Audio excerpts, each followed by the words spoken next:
अर्थव्यवस्था का अर्थ, हस्तक्षेप के संपादक अभिलेंदु उपाध्याय और बिजनेस स्ट्रेटेजिस्ट ए.के. मिश्रा के साथ।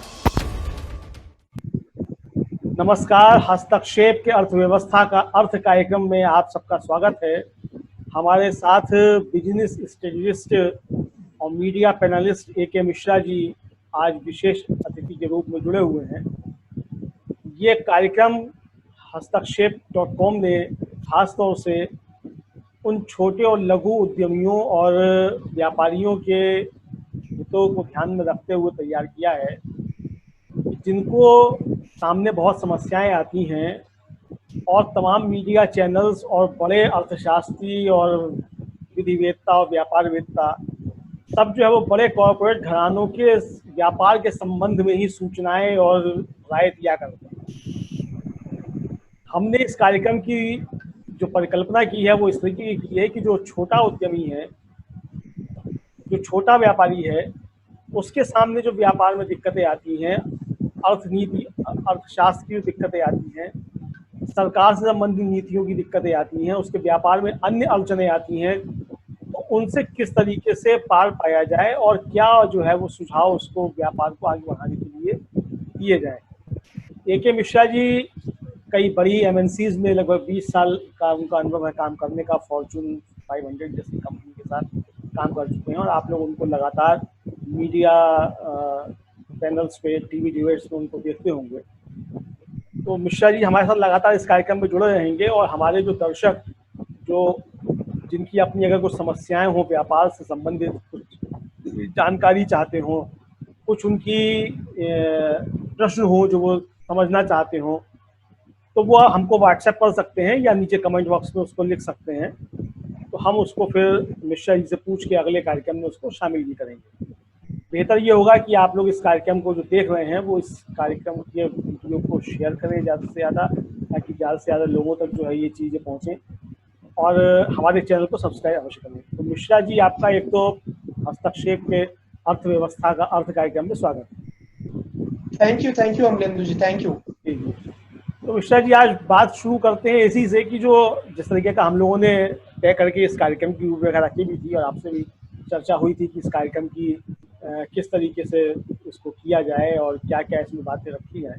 तो यही था कि जो सबसे ज़्यादा समस्याएं होती हैं वो छोटे और लघु उद्यमी के सामने होती हैं, जिसको ना तो जो बिजनेस स्ट्रेटेजिस्ट होते हैं वो कोई मदद करने को तैयार होते हैं, ना जो सरकार के स्तर पे नीतियां बनती हैं उसमें जो है इसका कोई स्थान होता है। घोषणाएं बहुत होती हैं, लेकिन जो घोषणाएं होती हैं उनमें भी कुछ ना कुछ रास्ते तो निकल सकते हैं, क्योंकि सरकार जो भी घोषणाएं करती है वो एक अपना उदार चेहरा दिखाने की कोशिश अवश्य करती है और ये दिखाने की कोशिश अवश्य करती है कि उसकी जो योजनाएं हैं वो ज़्यादा से ज़्यादा लोगों के हित में है।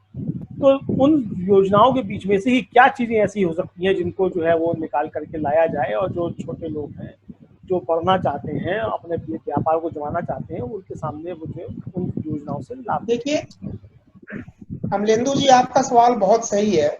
किसी भी इकोनॉमिक अर्थव्यवस्था की जो रीढ़ की हड्डी होती है वो बिग ब्लू चिप एमएनसीज, एक टर्म होता है ब्लू चिप एमएनसीज, उनका कंट्रीब्यूशन होता है।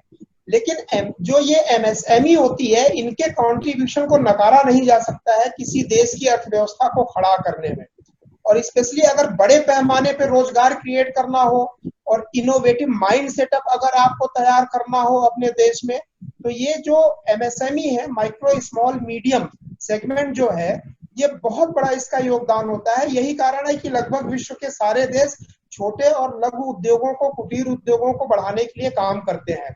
इनके सामने जो चैलेंजेस आते हैं, देखिए एक तो क्या होता है कि हर फील्ड में मल्टीनेशनल कंपनीज जो है भरे पड़े हुए हैं, हर प्रोडक्ट में, हर फील्ड में। तो एक तो इनके सामने ये आती है कि भाई मार्केट में कंपटीशन को कैसे मैनेज करें। चॉकलेट एक लोकल जो है एमएसएमई है, छोटी कंपनी है, वो भी बना रही है, और बड़ी बड़ी मल्टीनेशनल कंपनियां भी जो है चॉकलेट बना रही है। उनके पास बजट ज्यादा होता है, एडवर्टीजमेंट होता है, तो वो एक इमेज जो है मार्केट में क्रिएट कर लेते हैं, डिस्ट्रीब्यूशन स्ट्रक्चर वगैरह क्रिएट कर लेते हैं। क्या क्या समस्याएं आती हैं, इनको हम कई कैटेगरी में बांट सकते हैं। एक तो सरकार की तरफ से जो समस्याएं होती हैं, जैसे मान लीजिए सरकार के नीतिगत जो फैसले होते हैं, जो पॉलिसीज होती है, जो आपने बोला कि जो घोषणाएं होती हैं और उसके बाद उन घोषणाओं का सरकारी तंत्र में इम्प्लीमेंट कैसे होता है। क्योंकि एमएसएमई जो होता है किसी छोटे शहर में, किसी कस्बे में, किसी छोटी सी जगह पे जो है चल रहा होता है, जो फैक्ट्री है या कंपनी है, वहां तक सरकार की योजनाएं पहुंच पाती हैं कि नहीं, सरकारी ऑफिसर पहुंच पाते हैं कि नहीं पहुंच पाते हैं। ये एक सरकार के तरफ से सरकार के सिस्टम में जो दिक्कतें हैं उनको कैसे इम्प्रूव किया जाए, इसको भी हम डिस्कस करेंगे। सबसे बड़ी दिक्कत जो एमएसएमई को आता है या किसी भी बिजनेस में, देखिए किसी भी बिजनेस में मार्केटिंग आपके बिजनेस की जान है। एक बिजनेस में दो तरीके की कंडीशंस होती हैं, कंट्रोल्ड और अनकंट्रोल्ड एक्टिविटीज। एक कंपनी में देखिए ऐसी एक्टिविटी जो कंट्रोल्ड होती है यानी जिसको कि आप कर सकते हो, एक अनकंट्रोल्ड होती है यानी ग्रे एरिया की एक्टिविटी उसको बोलते हैं। जैसे मैन्युफैक्चरिंग हो गया, अकाउंटिंग हो गया, ये कंट्रोल्ड है।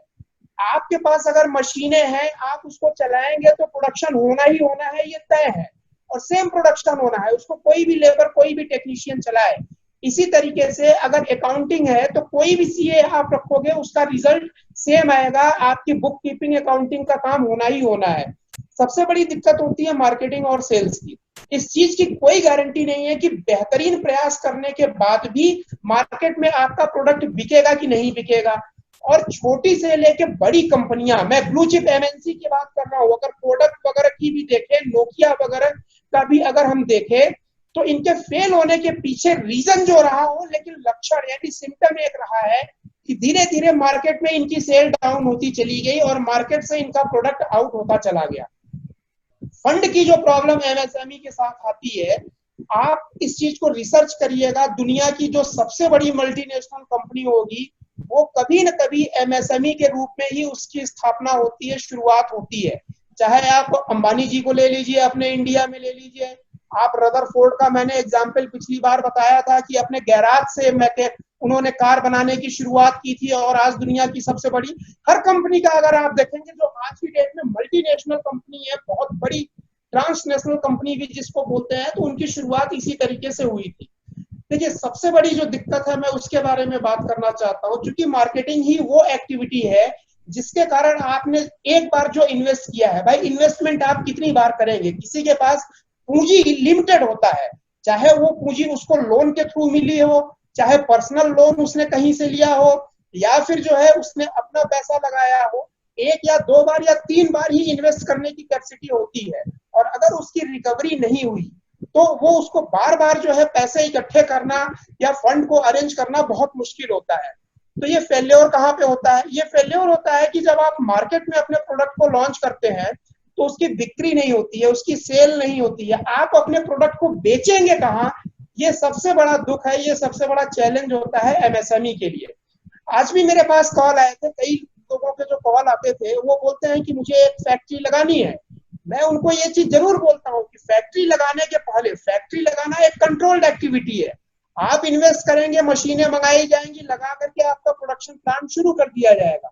लेकिन आपको जो देखने की बात है कि प्रोडक्शन प्लांट की एक कॉस्ट होती है, आप उसको बेचेंगे कहाँ पे, उसकी मार्केटिंग कैसे करेंगे ताकि आपका इन्वेस्टमेंट जो है वो पैसा वापस आए।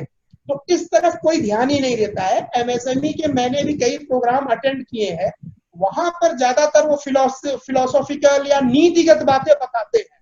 नीतिगत बातें ये बताते हैं कि एमएसएमई क्या फैसिलिटी देती है, आपको लोन कैसे देती है, एमएसएमई में कितने कैटेगरीज हैं, लोन के लिए आप कहाँ अप्लाई करिए। अमलेंदु जी, ये सब कंट्रोल्ड चीजें हैं। कोई भी चीज, कोई भी व्यक्ति, बिजनेसमैन वेबसाइट पे जाके एमएसएमई के ऑफिस में जा करके इनको पता कर सकता है। ये यूनिवर्सल है, ये सबके लिए उपलब्ध है। जो सबसे रिस्की काम होता है एमएसएमई में भी मैंने ये नहीं देखा, अल्टीमेटली कंपनी छोटी हो या बड़ी, उसकी परफॉर्मेंस जो होगी वो तो मार्केट में ही होगी ना। मार्केटिंग कैसे करें, सेल कैसे करें, इसके बारे में कोई भी बात नहीं करता है। तो फोकस यहाँ पे मेरी पहली सलाह ये है कि छोटे उद्योगपतियों के लिए, इवन बड़े भी यही करते हैं, सबसे ज्यादा फोकस मार्केटिंग और सेल्स पे होता है। इंडिया अपने आप में बहुत बड़ा मार्केट है, तो एमएसएमई के जो ओनर हैं उनको चाहिए ये कि अपनी मार्केटिंग और सेल्स क्या करें। अब इसमें इनके सामने लिमिटेशंस होती है। लिमिटेशंस ये होती है कि इनके पास production capacity, technical expertise, know how, यानी कि प्रोडक्ट की क्वालिटी जो बनती है, मे बी कि वो उतनी अच्छी ना हो, अच्छा, मार्केट एरिया मतलब स्पैन जो होता है कि कहां तक ये मार्केट को कवर कर सकते हैं, वो भी लिमिटेड होता है। एक एमएसएमई पैन इंडिया के मार्केट को एक साथ कवर नहीं कर सकता है, क्योंकि उसके लिए बहुत ज्यादा मैन पावर और इन्वेस्टमेंट चाहिए। उसके साथ मार्केटिंग में एक जो सबसे बड़ी प्रॉब्लम इन लोगों को आती है, ब्रांडिंग या पोजिशनिंग की। ब्रांड पोजिशनिंग की पहले हम बात करेंगे। पोजिशनिंग पर्टिकुलरली एक टर्म होता है, एक कॉन्सेप्ट होता है, जहां पे ये होता है कि मार्केट में सैकड़ों प्रोडक्ट पड़े हुए हैं। मान लीजिए चॉकलेट है, या आपने नूडल जो है अपने घर का बना के लॉन्च किया, मैगी नूडल भी है, वाई वाई नूडल भी है, रामदेव जी का भी नूडल है, जिनके एडवर्टीजमेंट है, होर्डिंग है, बोर्ड है। तो उनके कंपैरिजन में जहां 100 प्रोडक्ट पड़े हैं, उनके कंपैरिजन में आप अपने प्रोडक्ट को कहां प्लेस करते हैं, क्यों ये दिखे कि आपका प्रोडक्ट दूसरों से डिफरेंट है, आपका ब्रांड दूसरों से डिफरेंट है, और क्यों कस्टमर को उसको परचेज करना चाहिए।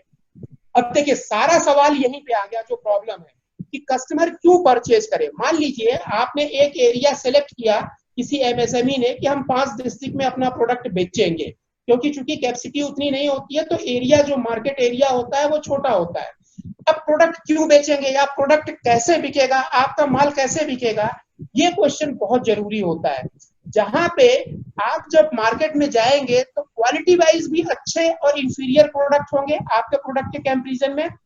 प्राइस वाइज भी अगर देखा जाए तो इंफीरियर और अच्छे प्रोडक्ट होंगे।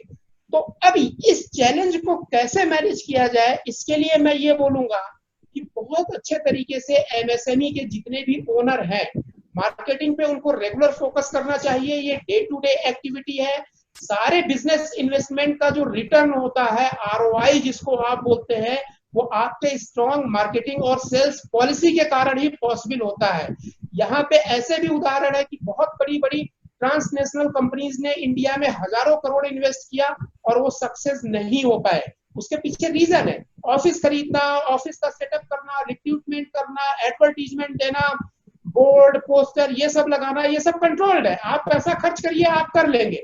लेकिन प्रोडक्ट की एक्सेप्टेंस इंडियन मार्केट में इंडियन कंज्यूमर के द्वारा हो सकता है कि नहीं, ये बहुत चैलेंजिंग टास्क है। और इसी टास्क को जिसने कर लिया वो सक्सेस हो गया, बाकी फेल हो गया। जी ये बिल्कुल आप सही बात कर रहे हैं। तो मुझे लगता है कि आज की इस चर्चा को जो है यहीं पे रोका जाए, और कल जो है इस विषय को आगे हम और आगे बढ़ाएंगे।